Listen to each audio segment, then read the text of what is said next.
code on this computer. Okay. All right. So today we are going to discuss a very, very important phenomenon which is plaguing the world and which is actually from not only Ayurveda but also this yoga scriptures, also our Hare Krishna scriptures also. And most devotees we do not understand. Now, and what confirmed me 2 days ago, one of my childhood classmate, his father was detected with cancer age 69 or 70. And he's been a non-alcoholic, non-smoker, non-everything. And pure vegetarian Gujarati. Now, of course, there are so many reasons. But with all this, so not just him in particular, but by 60s, 70s, today diabetes, thyroid, cancer, these are very, very, very, very common. Okay. Now, from some of you have attended my talks and you know what we are talking about here. What do you think is the main reason for this kind of for this to happen? What is it that is a primary cause? Anybody? Food. What is the primary cause that all of a sudden these things are very common today? Because of the food, what they are taking. Yes, yeah. Yes. So the main point is here is the diet. In fact, there was a Native American tribe here in America, I forget the name, but they never had any history of diabetes or anything. Only when there was fast food and Walmart, all these things introduced, and they started eating all that, their immune systems were compromised. And then what happened? There were instances of diabetes within a few years, which they never had in their tribe. Okay. Now, the main theme, if you search for the word, and then it took me a lot of time to understand this. The main theme here is called as insulin resistance. Okay, insulin resistance is the key point, is the key to understanding the complete phenomenon of all these health issues. So this is where it starts. This includes all hormonal problems, like thyroid is a thyroid hormone problem, right? So similarly, we have diabetes, which has again insulin. You know, it's not a hormone; it's but there is insulin and glucose and all these things, and diabetes is very dangerous. It can lead to so many. So similarly, we have cancer, right? And all these obesity and all these different things. So now, this in similarly, what I found was the amazing similarity between what Western science talks and what yogic science talk is about improper, what we call digestion and excretion. Okay, so these are the two main phenomena. So digestion and excretion. Now, Ayurveda divides the problem, of course, then you subdivide it where your digestion is going wrong. So it's digestion and excretion. And here also, all the diseases, the root cause of all the diseases is insulin resistance. Now, insulin resistance comes with, now let's go to what Krishna says. Okay. We'll look at it, the reasons for it. Okay, do I have some space? So Krishna begins with Atyahara, overeating. Okay, Prayasa. Okay, reason number 1, overeating, Atyahara. Then Prayasa, over endeavoring. Yuktahara vihara, Yukta Chestasya, Yukta Chesta and Atya and over endeavoring. So working properly or over endeavoring. Okay. Prajalpa, idle talking, simply talking, wasting time. Niyamagraha, following some rules and not following some rules. Doing some kind of fasting. In the name of fasting, eating Ekadashi pizza, heavy stuff, then what happens? Huh? So that is not fasting. Then we are fooling the body. Huh? So simply following some rules or trying to circumvent the rules. So that is Atyahara Prajalpa Niyamagraha. So following some rules and Janasangasya Laulyam. And here Atyahara Yuktahara Viharasya Yukta Chestasya Yukta Karma Yukta Swapna. Not sleeping early or sleeping long enough, not waking up at the right time, because you have to wake up also at the right time. So all these factors, but the primary is diet. And also when there is a continuously applied stress on the body, mental and physical stress over a period of time, when you are completely depressed, stressed over a period of time, all that phenomenon gets into these 3 things. That is improper digestion, improper excretion, and leading to what we call as insulin resistance. Now we'll try to understand this first step, and then we will try to understand insulin resistance. Okay. Now, let's see here. So what we eat food is converted into, first it is converted into ras dhatu. Okay, it's converted into ras dhatu, means it is digested, what we call in English as plasma tissue. Right? So we have Dr. Tanya Sharma ji here. So when you digest the food, it converts into glucose, right? Blood glucose. Isn't it, Mataji? Yes, Prabhuji, yes. Yes. So it converts into glucose and plasma, right? So that is called ras, right? The ras is in the glucose. Huh? Now, this is where insulin resistance begins. Now, what is insulin resistance? Now, this glucose, so when somebody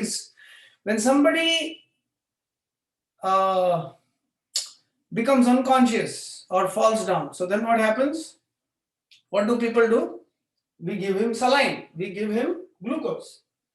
Now what happens is this glucose needs to be absorbed into the body. The food is eventually converted into glucose, and that needs to be absorbed. And how is it absorbed into the cell? The key is insulin.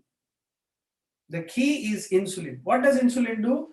In every cell in your body, insulin has to go. So insulin is like the key, and it opens the cell and lets the glucose in. It lets the glucose in, and the glucose is absorbed in the body. What happens if the glucose is not absorbed? What happens if the glucose is not absorbed? It is converted into fat.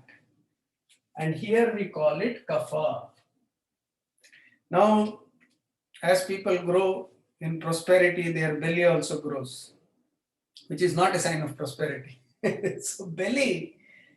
So what happens? This cuff, this sleshma, this waste that is formed, because what happens is, because the body cannot, and this is not really the fat.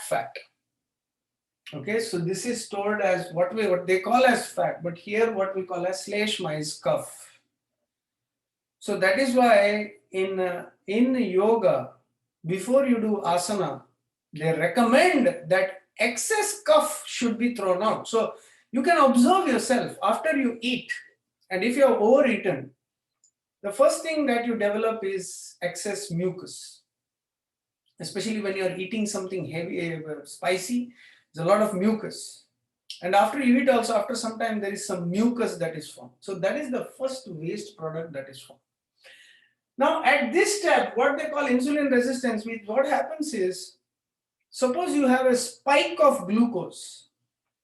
Okay, so when you eat, when you have a sugar spike, to respond to that, body also increases insulin. Oh, there is a lot of glucose, let's release a lot more insulin.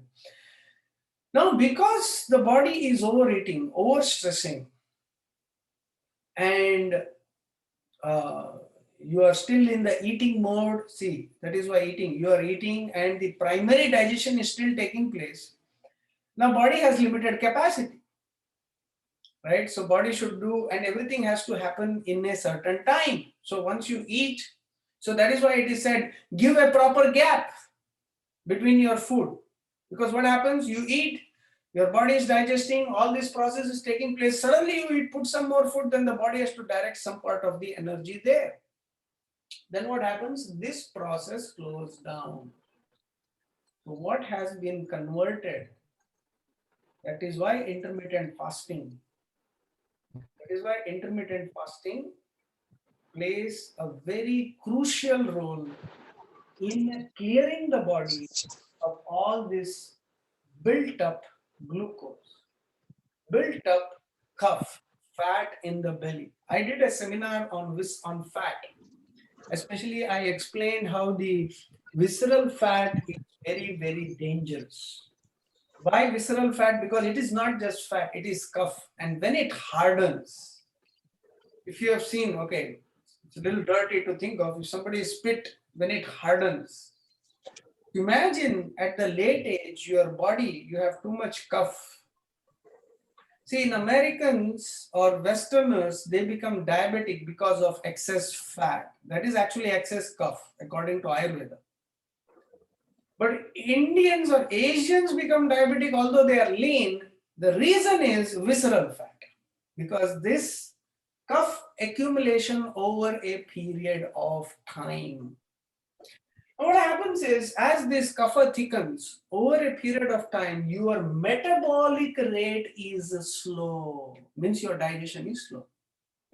So what happens? Your stomach lining, as your visceral fat increases, that is the thickening, there is this fat, right, cough. And what happens? All these organs in your stomach, pancreas, liver, gallbladder, all that get gradually covered. Means what happens? Their efficiency is reduced. So metabolic rate is slow. Gradually your insulin resistance increases. To become a diabetic, it takes 15 years of overeating. 15 years of stress. That is why many people, after they do Ekadashi fasting for 10 years, after that they are not able to do. Because you need a pre-Ekadashi. If you look at Madhva Brahmins, their Ekadashi is the previous night they don't eat, that day they take only water, and next day they don't take anything heavy, they just take one light lunch and that's it. One light. And it's a 3-day process, because the body needs to rejuvenate, body needs to get the digestion process going. Okay? But if we feast even on that and the next day fast breaking, then we eat even more, or if we fast and then all of a sudden you fill yourself with a heavy feast, that's the danger. Your body goes into insulin resistance. So insulin resistance means that within the given allotted time, the insulin is not, it's present, it's needed for every cell at every step. Open the cell and let the glucose digest into the cells, providing you with energy. So then your sugar gradually rises, because this glucose just builds up and builds up. Interestingly, Ayurveda says it is building up of kapha.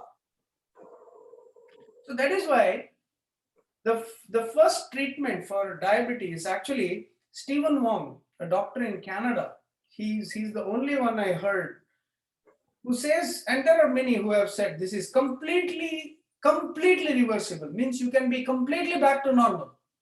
That is the best part. Although we can scare you with all this, but he says you can be completely back to normal if you follow the right process and reverse this insulin resistance. So that is why if you follow the process of yoga, what does it do? Throw out the excess cough, right? Throw out the excess cough. So you drink salt water, you vomit it out, or you do the Shankha Prakshalan cleanse, you drink water, you cleanse your intestines, then you maintain a steady diet, steady intermittent fast, means you only have one meal a day for a few days, because you have to reverse this years and years, because it builds up over a period of years. Your organs have to get stronger. So at the same time, you have to cleanse, you have to strengthen. So this builds up over a period of time. This glucose doesn't get digested, it becomes kapha, and at different processes of this resistance, you get different types of waste accumulating in the body, especially fats. So in Ayurveda, it either accumulates as kapha, pitta, and excess vata. So any of these is dangerous. So balancing them, so in Ayurveda says if you balance, you can cure. Your disease is cured if you come back to normal. So if you have a disease, that means what we call as insulin resistance there. Now, insulin resistance is primarily indigestion, right? Indigestion that is not absorbed into your body. So it's basically indigestion. And this indigestion then leads to a variety of problems. Diabetes is one of them, but it can be several others. Hormonal imbalances, stomach issues, excretory issues. So in Ayurveda, so this total digestive process, 7 steps, takes 35 days in your body. So imagine, to really get Ojas Shakti, to really get strength, what you eat today, you need 35 days to maintain your health for 35 days, to maintain a steady diet for 35 days. So no wonder, see, even if people are healthy, you can see that not beyond 70 to 45 can you stay very healthy. If you see medication free, anybody who can live medication free, that is the challenge. And even those who live very long, you can see one thing in them. They are very steady in their habits. The book that has sold the most ever is 7 Habits of Great People. So habits, so dietary habits. Now, for example, in Ayurveda it says when you are about to eat, so eat when you are hungry. Number 1 rule. Number 2, don't eat under stress. Don't eat under stress. So that is important. You should not eat under stress. Means what happens? Again, you develop insulin resistance. Means because of the emotion. Now, another thing Ayurveda and yoga deal with is pressure. Now, here what we call below the diaphragm is what is called as Apan Vayu. I want to do a separate seminar on the Vayus, but Apan Vayu. So between that, above that is the Samana Vayu, the fire of digestion.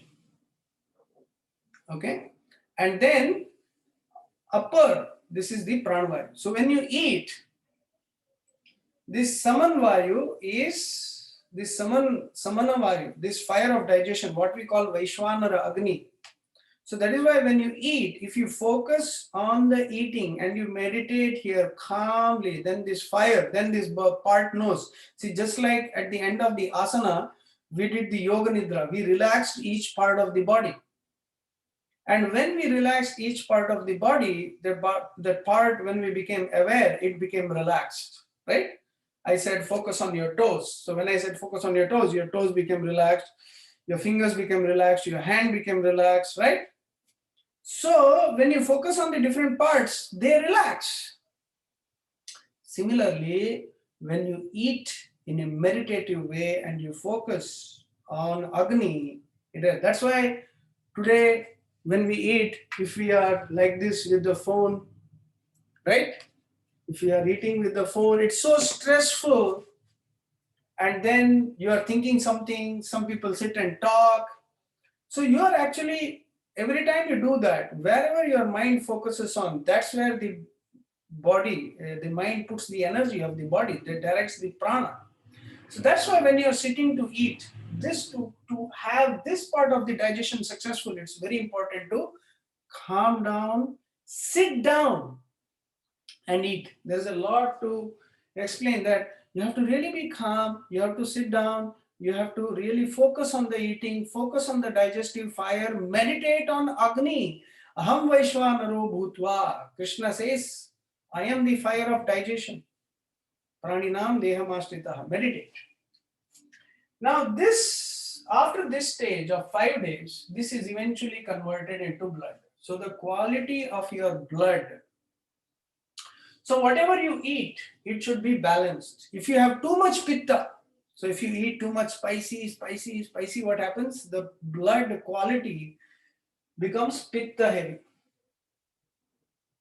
Okay, so once you eat, so first kaph is so then the pitta, right? Pitta comes out, stool, urine, as this process is going on. So whatever you eat, if it's not digested properly, if you have balanced pitta, so that is why spices, so there is no concept of garam masala in Ayurveda.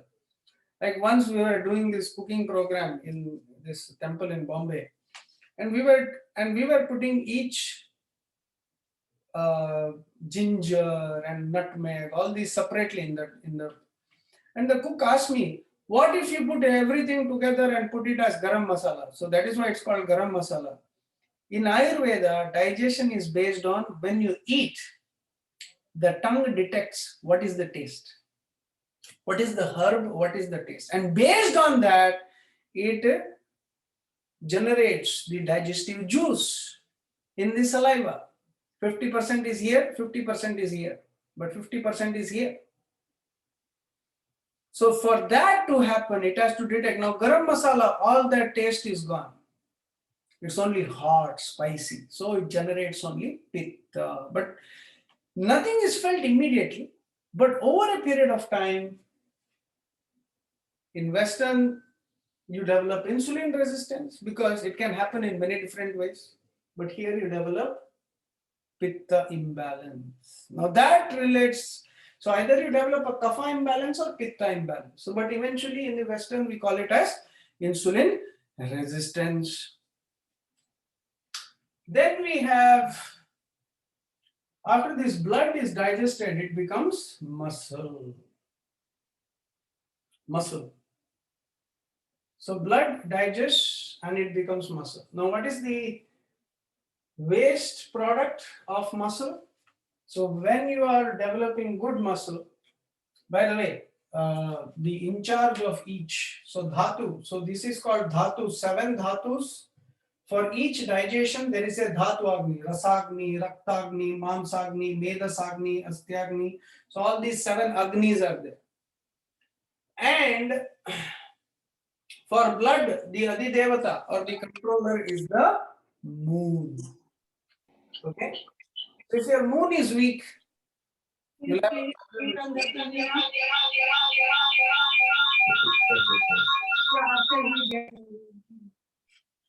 okay. So if your moon is weak, then you will have problem with blood. If your Saturn is weak, you will have problem with muscle. When I went through my Sadesati, my astrologer had already told me you will have weak muscles. I did not realize, but then that was the weakest muscle period that I had. So then, because when these planets are afflicted, it afflicts the particular dhatu also. So your health, at what stage your health is bad, can also be found out by looking at your chart in astrology. So Ayurveda, astrology, both are related. Now muscle, it takes again 5 days. So these are the So whatever discharge you are getting, sometimes when we are young, we used to get a lot of thickness in the eyes. Now what is that? Now that thick eye secretions, that is production of bone marrow. In children that is a lot, that is very fast. In adults it's more of maintenance than production. But in children, so you get a lot of thickness, thick mucus secretion in the eye. So after muscle is converted into what is called as adipose tissue fat. Okay, and the lord of that is Jupiter, cartilage. Now here this fat, now there is a difference between what this fat, this kapha is, and what this fat is. So this is waste kapha, waste fat, that needs to be thrown out. But this fat, once this muscle conversion takes place, this fat is your brain fat. In fact, there is a very wonderful analysis of brain scans, so many scientific papers, and most mental issues, memory issues, they deal with brain damage. That is, this level of conversion, digestion is weak. And in no therapy, nothing will work. So that is why this brain, the easiest way to rebuild the brain is intense short bursts of exercise. So like when you do squats, when you do Surya Namaskar, these are all intense bursts. I still do it slowly because it's not so easy to, because then you'll have some pain, but we have to do it consistently. So we have to build it up. So this tissue, your cartilage, your backbone, all these tissues. Now remember, if your digestion is weak right here, all these are already weak. So if you're, so that's why when somebody is a diabetic, all these are weak. He becomes weaker and weaker and weaker. So that is why, but it's a completely reversible because it begins right here. So that you have to eat something balanced. So do not eat something which too much kapha, too much pitta. Always in your diet, try to have something balanced. So balance is the key. If you really try to cultivate a balance in your diet, then you won't have too much waste, because too much waste, like simple thing, last 8 days, right? I was doing this salt water, you drink salt water and you vomit it out, salt water, vomit out, salt water, vomit out. And I was having only this foxtail millet and green moong khichdi. And that was, I felt the most strongest because I was trying to get my squats up to 100 squats. And I was doing Danda Namaskar. So I needed some focused energy, to reduce the stomach. And today I did not, because I was doing it continuously, today I just massaged the tongue. If you actually massage your tongue in the morning, whatever waste kapha is there overnight, whatever kapha is developed, so that is dangerous. You can see an improvement in voice, you can see an improvement in all the sinuses. Just you massage your tongue and you can vomit out all the kapha. Wash your mouth almost 20 times. Sanatana Goswami explains in Hari Bhakti Vilas to wash your mouth at least 19-20 times after you wake up, because all this kapha needs to be thrown out. Secondly, if you do not eat heavy at night, constipation, all this can be avoided. You take some laxatives like prune, hot tea in the morning, all these things. Your breakfast should be very, very light. Now, to develop muscles, you should take proper protein food, balanced protein. What is that? Sprouts. You have sprouts, you have dals, and there are various sprouts. You have beans, peas. People ask, what is the protein there? There is so much protein. You can do, you can have as a vegetarian. Please avoid taking whey protein, this protein, that protein. It's very dangerous. You cannot take isolated protein. It's very dangerous for the liver. You need to take it in the form of food and digest it properly. Another thing is, if you take a lot of carbs, and what are the two important foods full of carbs? Now that is rice and chapati, which we generally eat. And I did not know they were as dangerous. Now in India, that's an epidemic. Rice has a That too, white rice has a 77 is the glycemic index. Can you imagine? It has such a high glycemic index. And what it does, the sugar level shoots up because if it's such a high, and it has no bran, they have removed the germ, they have removed the husk. That's the white rice you get. Rice in itself is not bad, but this processed rice. And then what happens? This is what people eat in general. Even wheat has a glycemic index of 75, plus the gluten reduces the insulin secretion in the pancreas over a period of time. So that's why millet diet becomes important. So then you have muscle, which is built up with protein, and when that is converted, now this is actually cartilage, brain tissue, cartilage, and then this is converted into bone, asti. So this bone, you get hair and nails as the byproduct. And this is the main focus of asana. Asana, you get muscle, this level of digestion. Of course, this has to be with the cleansing and diet. If this itself, if you are cleansed, that is by doing stomach cleanse, vomiting, all this, and this, what we did in our Chandrayana was the Tratak, the eye cleanse, all these. So all these cleanses. So this has to be with diet and cleanse, this first two. But here is where you can improve the digestion with exercise and yoga. Okay. Now after 5 days of that, then this is converted into majja, that is bone marrow. Okay. Now this is where you get thick eye secretions, and most of the fat is also subcutaneous fat. You get like a greasy, that's why like some people may like or may not like. You look at Narendra Modi. Yes, he's a strong celibate. His face is always shining, so there is a good strong, majja, because your skin becomes very, not like oily, but it becomes very nice, very pure, very, it doesn't become like warped and everything. So that's a good sign. Subcutaneous secretions, thick eye secretions. So that's a good sign in one sense. If you have, you might have to clean it, but that's a good thing. Then finally, what you have is Ojas Shakti, Virya.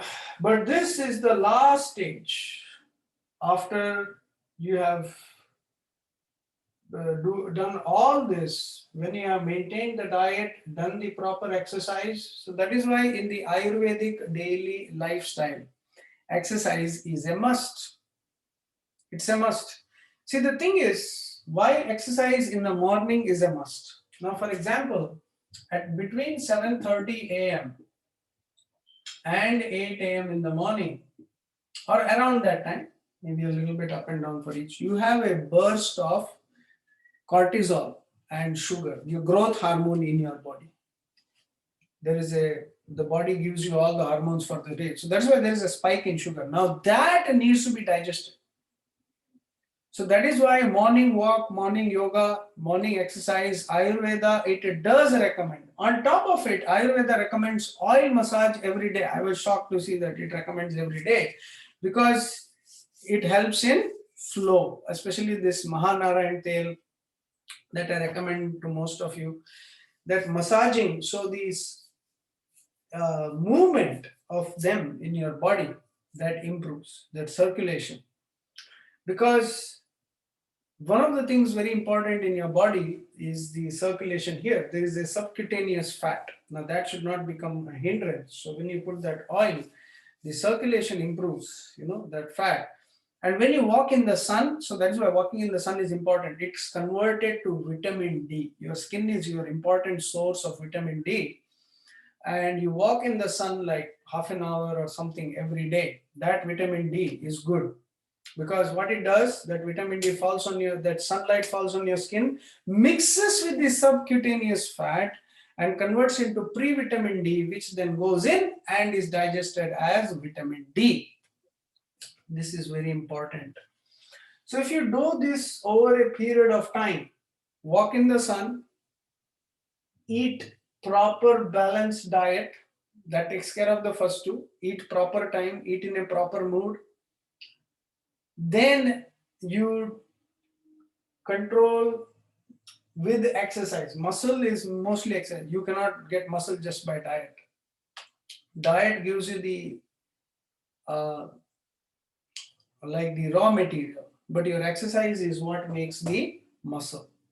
And all these levels of digestion actually, because your brain also, scientific studies have proven very clearly that intense, the way to rebuild the brain. So if you had too much overnight, like you haven't slept, you've been not sleeping overnight, you have exhausted your body, too much stress and all that. So all that can be regained by intense exercise and good rest. One of the most important things that was what I saw was you need very good rest. It leads to a strong bone. Strong bones are the base. So once you have strong bones, then improved bone marrow and improved blood creation also. And finally, this stage is, of course, this stage depends a lot on lifestyle. So this is the next seminar that I want to talk about. Basically, is on actually, what is that? Aparada. I think one devotee, I forget the name now. He suggested. Now this is lifestyle. How your desires, lust, anger, greed, all these things, they actually lead to an imbalance in all this. So that's a separate seminar that I want to do. So I'll probably do it tomorrow or next week. So it depends on the preparation, but it's a very deep and wonderful topic, how your behavior actually affects these. So that is a very subtle but a very beautiful topic. So this forms the basis for that upcoming topic. All right. Okay. So I would like to stop here. And any questions, comments? Hare Krishna Prabhuji, it was very very useful information. It helps a lot on the maintain the diet and exercise. One question on the vitamin D part. What is the best time to get the vitamin D in sun rays? Is it morning? Somebody said morning, somebody said afternoon, like 11 to 1 or something like that. I'm not sure. Maybe I have a misunderstanding about that. So morning is the best. Okay. Morning to afternoon is the best, because what happens is the soft rays, they are very, that is why it is said your house should face the east, you should have a lot of sunshine, right? So that is already there in our Vastu. So facing east, so when you do any yoga, you face east, you face the sun, and that's why the morning sun is very, very important. So that's why I also shared a video some time ago on the Surya Vikshana Mudra. You look at sun like this, and with your eyes, so that also improves your vitamin D levels. Okay. You look at the sun like this, so it becomes like a gray ball, and you can it stops the heavy sunlight, and it converts into Agni, vitamin D. Okay. Hare Krishna Prabhu. Thank you so much, Prabhu. Very informative. Prabhu, I have a question. How to have focus, Prabhu? So when I'm hearing lectures on the call, or if I'm doing any presentation, or I'm doing anything, for a few minutes I have focus, but other time mind will be wandering on the other things. So how to have focus, Prabhu? So the main thing is on the call is very, very tough. You have to be in a very relaxed position, first of all. Okay. So relaxed position means you should not sit on the chair. By the way, if you sit more than 10 hours a day, within 5 years, you'll have a heart attack. So sit smart. That's the main thing.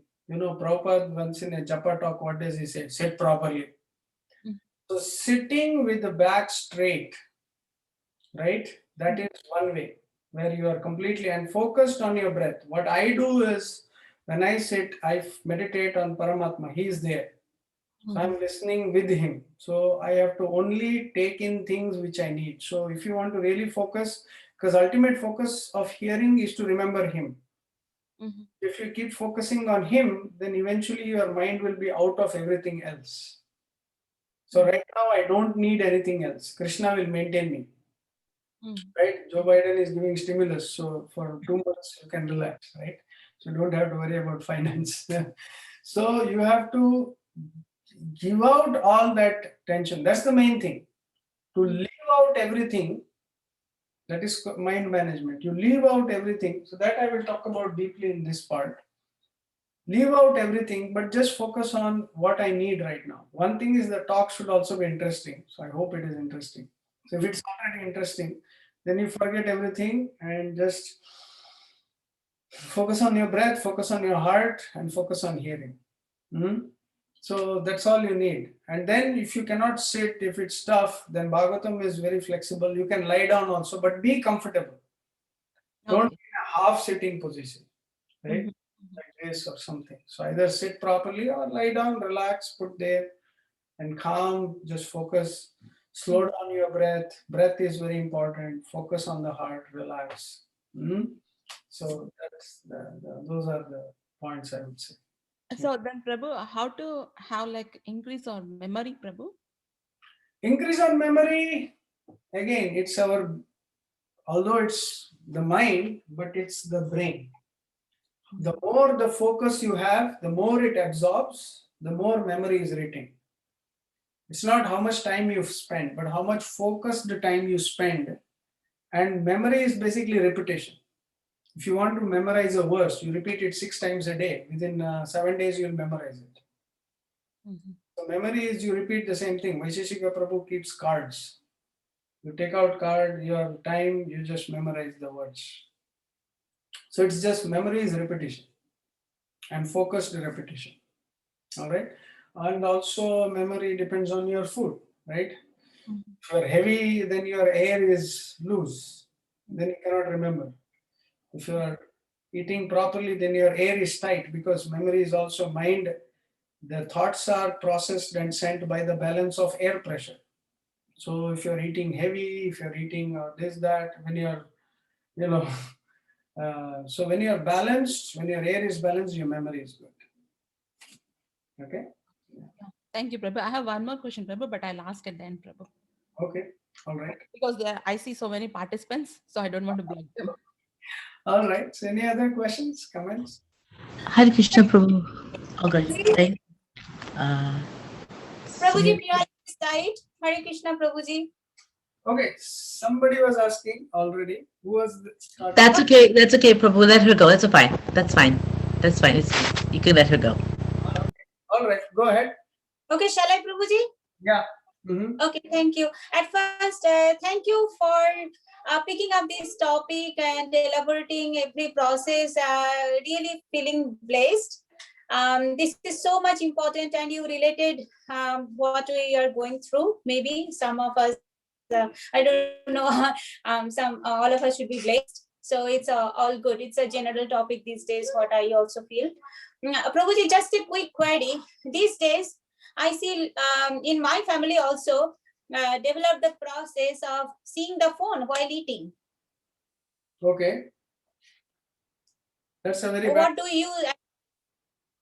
That is bad habit, because what happens is when you eat, if you are focusing on that, then the Agni is reduced. See, looking at the phone is one of the reasons your Agni is weak, because eyes are Agni. So when your Agni is directed there, instead you should meditate on the chewing, then the food coming down, and the Samanavayu, Lord Vishnu in your belly. Other day I tried sitting and eating Om Vishnave Namaha, Om Vaishwanaraya Namaha, mentally, not that I cannot chant and eat at the same time. So mentally I was chanting Om Vaishwanaraya Namaha, Om Vaishwanaraya Namaha. So as I was eating, mentally I was chanting like that. I wish I could chant mentally and the sound would come. But when I was eating, that's what I was just meditating on that food. It was the most sublime lunch. People stand and eat. People eat in hurry. So all these things. So this is where your digestion is hit. So that is the aparadha. That is the aparadha on the food. So when you are looking at that, looking at food, food is Krishna. So sitting down, one, it brings the food, settles the food down, and eating properly, meditating on Him. This is a very important part. We don't give that importance. First of all, our food is not today not very pure. But on top of it, if you eat in a hurried way, stressed out way, very emotional, it doesn't work. Thank you, Prabhuji. Appreciate it. Hare Krishna. Hare Krishna Prabhu. Thank you very much. Wonderful class. Wonderful seminar. So I'm gonna just kind of go through what you said. So basically, following those obviously basic dieting, eating the right foods, eating at the right time, and all that stuff. I had a question about, in the sun, they're always talking about, what's this called? Sunblock. So what about sunblock? What about the whole big, being out in the sun? Morning sunlight. I'm understanding that it's okay that you don't need sunblock. It's that hot sun. It's laying out in the sun that's the problem, right? So just a clarification on that. That is, you're asking if being in the sun too much. Right. Yeah. So the thing is that it recommends, if you see 3 Sandhya, right? We say Dhyayam Stuvam Tasya. So that's when you're supposed to see the sun and meditate. So that is basically 1 to 2 ghatika. So 1 ghatika is 24 minutes. So basically around 48 minutes is 2 ghatikas. So morning, say 48 minutes. That's why I said around half an hour, 45 minutes, So then afternoon, around half an hour, 45 minutes. Too much is also not good. Then you get another set of problems. So everything should be balanced. So you should be, see, the thing is, some people's body get used to it. See, again, it depends on body to body. I know some people, they cannot, once they go into the sun, after some time they get that, sunburn, stuff like that. So their skin cannot take it. But even if it can take it, right, even if you see Indian farmers, so they go very early when it's summer. So they get the early sun and they can finish by the afternoon and come back. Because even they cannot stay in the sun too long. So maximum for an average person between 2 to 3 hours is important. But the problem is an average American spends about 7 to 8 minutes in the sun. That's it. In a day. That's the problem. And that too in winter it gets worse. But thankfully Ashish Kurchaniaji, we are all in Vegas, Arizona. So we have plenty of sun. So it's not a problem. So I would say a couple of hours would be a max in a day. Will be good. Yeah. But too much is not good. Correct. I just wanted to add something when you were talking about, memory. I've been taking the ghee, the Brahmi ghee from that Sundari has. So I'm telling you, definitely since I've been following the routine that she set up, definitely see increase in memory and increase in focus. So definitely can notice those things. So I just wanted to tell you that, that definitely work. Right. Now that's a good point. I actually forgot. I said brain, but the most important food for the brain, actually brain matter and ghee is the same. So that's why ghee directly converts into brain matter. So that's why ghee is very important. Thank you, Mataji, for bringing that up. So by the way, Mataji did the full Ayurveda course from Sundari. And we did Brahmi ghee. So you need supplements also. So Brahmi, we add it in the ghee, Brahmi, then nutmeg, and also ashwagandha. So all these 3 do improve the brain matter for and memory. Yeah. Prabhu, do you have a video, Prabhu, of how to make that ghee? What is that? That you have to join the course, Mataji. Yeah, we are already in the course, right, Prabhu? Oh yeah, we can do. Yeah. So we can set up a session. Yeah. So maybe next week we can set up. So we'll send you the stage. Yeah. Good. Thanks for reminding. That is important. Okay. All right. Any other comments, questions? So what is this course, Prabhu? Ah, Can you tell us the introduction about this course? introduction about this course. No, we have several. We have Which Mataji was taking? so Sundari and me do it. Mostly Sundari does it. So we evaluate your body type, and we give you a dietary plan. Then we also teach yoga and mudras as a part of this course. So we have that course, and we have for diabetics, so we have diabetes healing. So we have different courses, almost similarly priced. So depending on your need, it's not the same thing. So depending on your need, we give you. So ghee making is mostly there in the Ayurveda course, but some other course where it's needed, we do also have a ghee. And both of them, Paneshwari Mataji and Supriya Mataji, they are joined different courses. So ghee making is already a part there. Okay, all right. And so that's more. You can go to foodforthesoul.net, and Sundari has put on the front page all the courses, so you can check it out. Yeah. Thank you, Prabhu. All right. All right. So any other quick questions, comments? Prabhu, I just wanted to actually make a,